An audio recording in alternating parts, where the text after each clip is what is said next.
God dag og velkommen til en simpel Maple-guide. Vi vil gennemgå, hvordan man regner opgave ved hjælp af at bruge programmet Maple. Først vi gør, det er for at åbne, er at vi går ned i menuen hernede til venstre, startmenuen, skriver Maple, mellemrum 16 og trykker Enter.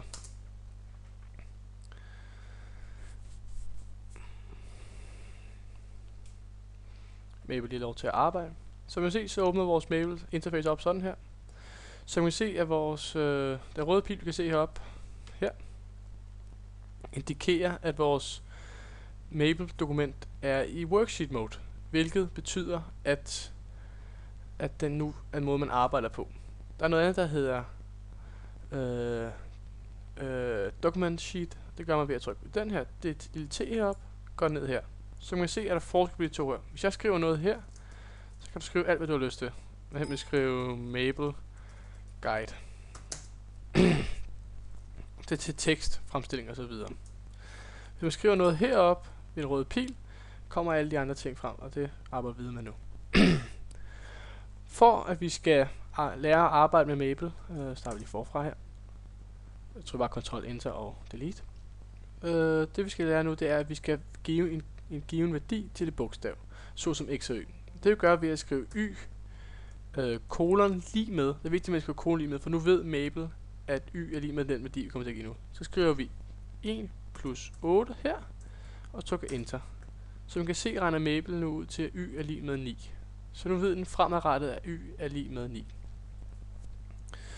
Så gør vi det, at så tager vi og sætter en x-værdi. Der skriver vi x igen, eller skriver vi x, skriver vi kolon lige med. Så skriver vi, hvad skal vi skrive? 6 minus 4. Og så trykker vi Enter igen. Så kan vi se, så regner den ud til, at x er lige med 2. Nu kan vi begynde at regne med bogstaver. Det gør vi ved at sige y minus x og Enter. Det giver 7, altså 9 minus 2 er lige med 7, hvilket også giver meget god mening. Man kan huske, at man kan bruge hvilken som helst bogstav, altså vi kan skrive a, og så lave vores kolon lige med, og så sætte den til hvilken som helst værdi. 400, 587, 47. Det er så lige meget. Det kan man gøre med alle bogstaver i alle værdier. Okay? Du kan også vælge at skrive ind og sige b er lige med 8 gange 7 divideret med 5 for eksempel, og tryk Enter. Så finder den stadig ud af, hvad det er. Okay? Godt. Det vi skal lære nu, det er en funktion, der hedder restart. Det er, når man skriver R-E-S-T-R-A-T ind i sit mailprogram og trykker Enter. Under restart er der ingen, der betyder noget. Altså vores x, y og værdier har intet med hinanden at gøre nu. Det vil sige, at jeg skriver y, jeg kan lave en helt ny værdi, som hedder y er lige med 2 plus 4, og trykker Enter, sådan 6. Det vil jeg ikke kunne gøre, hvis jeg ikke har skrevet den her restart. Okay? Det vil sige, at hvis jeg skal lave beregninger først i en program, hvor jeg skal finde ud af, hvad y er et sted, og skal regne det igennem, så efter jeg regner det igennem, bliver jeg nødt til at skrive restart, for at sikre mig, at Maple ikke regner forkert. Okay?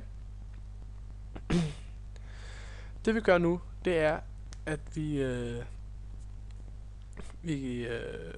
så vil jeg faktisk lære et lille tip nu her. En god ting at kunne, det er, at hvis man trykker her, Ctrl A, nu sletter vi lige hele dokumentet igen. Vi har bare begyndt at skrive noget nu, vil Maple stadig huske, hvad x og y værdierne er. Det man altid gør, når man går i gang med Maple, det er at skrive restart til at starte med, og trykker Enter. Så har Maple slettet hele historikken, hvad de har lavet af programmer førhen, af værdier, så nu er dokumentet helt blankt, om så at sige. Nu skal vi lære, hvordan man opstiller en ligning i Maple. Det gør man ved at skrive for en simpel lige ligning. Den hedder jo y er lige med, så igen det her kolon lige med a x plus b. Tryk Enter. Så kan man se herovre til højre, at nu har vi defineret vores værdi for den. Nu ved Maple ikke, at det her er en ligning, men det gør vi ved at gøre sådan her. Nu, som jeg sagde før med restart, skriver vi restart igen. Så kalder vi y igen det her. Nu ved vi, at y er vores afhængige variabel, og x er vores uafhængige variabel. Det vi gør, det er at vi siger x og lave den her pil her. Det gør vi ved at trykke den her knap ned, og så er det krokodillenæbet herude til venstre ned. Så ved vi, at vi laver en ligning i forhold til x. Okay? Og så kan vi skrive, hvad vi har lyst til. Så kan vi simpelt kalde den 2x plus 7 og tryk enter. Nu ved Mabel, at det er en ligning, at vores Mabel, at den hedder y er lig med 2x plus y. Og det fede ved Mabel, det er, at man kan skrive nu, hvis vi gerne vil vide y-værdien for en bestemt x-værdi, så skriver vi bare y, parentes, og skal vi skrive hvilken x-værdi ind. Så kan vi skrive 8 og trykke sådan her. Så sætter Mabel 8 ind på x's plads og regner det for os. Så hvis vi skriver sådan her, så skriver vi 32. Okay? Lad os lave det simpelt, så vi er sikre på, hvad vi laver. Så hvis vi prøver igen, så skriver vi y er lig med, skal vi bare sige 1. Parentes igen, ikke?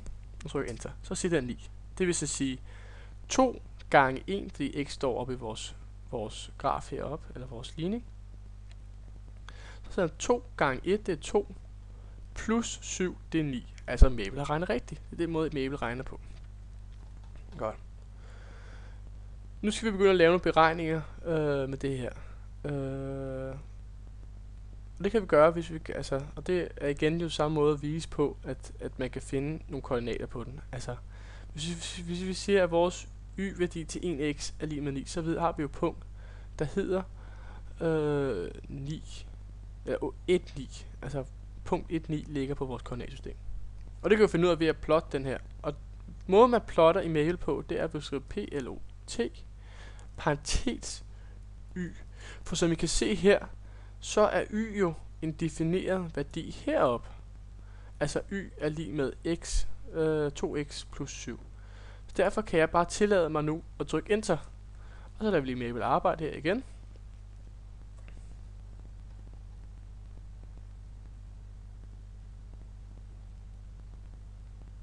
Og som man kan se, så kommer Mabel frem med den her flotte graf her. Men det der er, det er, at vi gerne vil finde ud af, nu vil vi gerne finde ud af præcis, hvorhenne at grafen af vores graf eller ligning skærer y-aksen. Det gør vi ved at sige y parentes hernede, kigger vi hernede en gang, 0 parentes. For nu sætter vi x er lige med 0. Det vil sige, det er lige præcis der, hvor x skærer, altså lige her, ikke? Vi trykker enter, og den siger 7. Hvis vi kigger op på vores graf nu, kan vi ikke rigtig se, om det passer her. Så det vi gør nu, det er, at vi skriver vores graf lidt mere avanceret ind. Vi starter igen med at skrive plot. Så skriver vi først en blød parentes, det gør vi ved at skrive shift og holde 8 ind. Så den knap, der hedder alt gr lige til højre for mellemrumstasten, holder man ned og trykker en hård parentes ind. Så skriver man y parentes x parentes slut. For nu ved vi igen, nu laver vi en graf til forhold til x, ikke? Og så trykker vi hård parentes. Godt. Så skriver vi komma x, og nu kommer det smarte. Så skriver vi en værdi, der hedder minus 5 og 2 punktummer til 5. Så skriver vi kommatal. Så skriver vi y. Undskyld, jeg har glemt noget her. Der skal stå x er lig med, i stedet for x er lig med minus 5 punktum 5. Så en komma y er lig med minus 5 punktum til 5. Og så afslutter man det med en parentes. Og så trykker man enter. Det Mabel gør nu, og nu kan vi selvfølgelig ikke se det, fordi det er dårligt lavet af mig, at vi kan se, at der er zoom ind på grafen. Det vi gerne vil have, det er, at vi kan finde ud af, hvor den skal. Og vi har jo vist heroppe, at Mabel siger, at det er omkring 7. Så vi ved her, at vi skriver 8 i stedet for. Så vi får 8 op af vores x-akse, eller y-akse, undskyld. Tryk enter. Så kan vi se, at lige i midten der rammer grafen. Og så har vi bevist, at det faktisk er rigtigt, det vi har lavet. Godt. Det vi skal tage fat på nu, det er, at vi skal lære en funktion, der hedder solve og fsolve. Okay? Godt. Vi gør først det, at vi rydder vores dokument igen, så vi Ctrl A og Delete. skriver vi igen restart og enter. Så har vi igen clearet vores dokument, og det hele er som det skal være. Vi har en ligning, der hedder 3x plus 4 er lig med 8, og så trykker vi bare enter. Nu ved Maple ikke noget om den her ligning. Det ved bare, hvad en ligning er stillet op, og ved bare, at 3x plus 4 er lig med 8. Det er bare, så vi kan se det. Det vi så gør nu, det er at bruge den, der hedder solve-funktionen. Det vil sige, at vi skriver solve, parentes, vores ligning ind, altså 3x plus 4 er lig med 8. Så skriver vi herinde i, så skriver vi så komma x, fordi vi gerne vil have den til at løse i forhold til x. Så vi har gjort, det er, at vi har skrevet vores ligning op, og vil gerne til at løse den i forhold til x. Altså solve på engelsk betyder selvfølgelig at løse. Og så trykker vi enter. Og så kommer den frem i 4/3. Det er ikke rigtig noget, vi er glade for som matematikelever. Det følger, at det er det mest præcise resultat, og man kan sagtens regne med det. Regne med brøk. Men hvis vi gerne vil have den her ligning til at stå i numerisk værdi, så gør vi sådan her. Så skriver vi f, og så bare solve.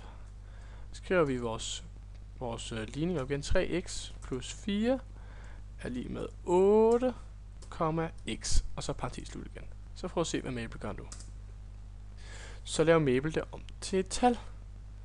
Et numerisk værdi, som vi kan arbejde med.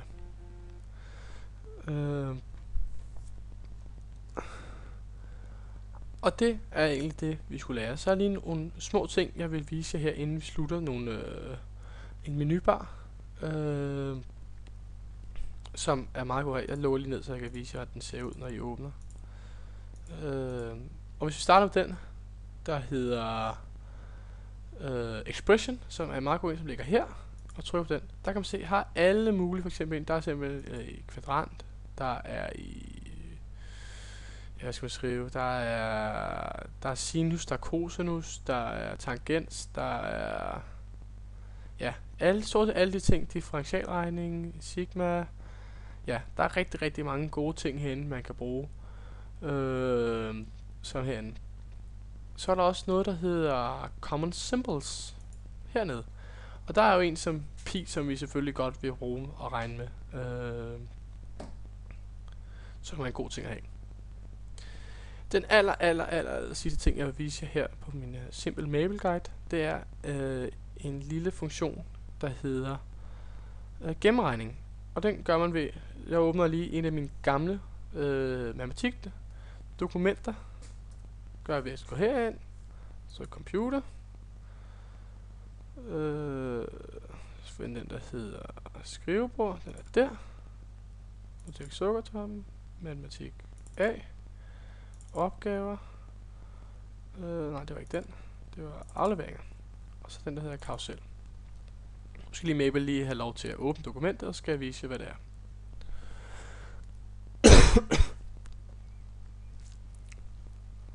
Nu åbner den i Maple 15, men det skal jeg ikke tænke på, det er det samme som Maple 16. Som I kan se her, at det her er et meget stort dokument, der er regnet igennem med mange forskellige ligninger og Maples funktioner her. Men igen, det er stadig det simple, jeg har defineret tingene her, og så videre, så videre. Det jeg vil vise jer nu, det er, hvordan man gennemregner et stort dokument. Der er den funktion heroppe, denne her og den her. Som man kan se her, så er der execute the entire worksheet, eller den her execute all selected groups. Det vil sige, at jeg går herind og trykker, og hvis jeg trykker på den her, så gennemregner den her for mig. Altså R1 er lig med 4, og sørger for den her. Det vil vi på en lidt anderledes måde, det er ved at gå herned, og prøve at trykke på dokumentet igen heroppe, den her lille udråbstegn. Så regner den igennem for mig, og selvfølgelig står det rigtigt her. Hvis man ikke gider at sidde og klikke på hver enkelt af dem her, kan man gå op, og så trykke på det store 3 udråbstegn her. Så bliver hele dokumentet regnet igennem fra en til anden. Og som man kan se, så har han løst alt her, og alt står som det skal være. Tak fordi I lyttede med på min lille Maple guide.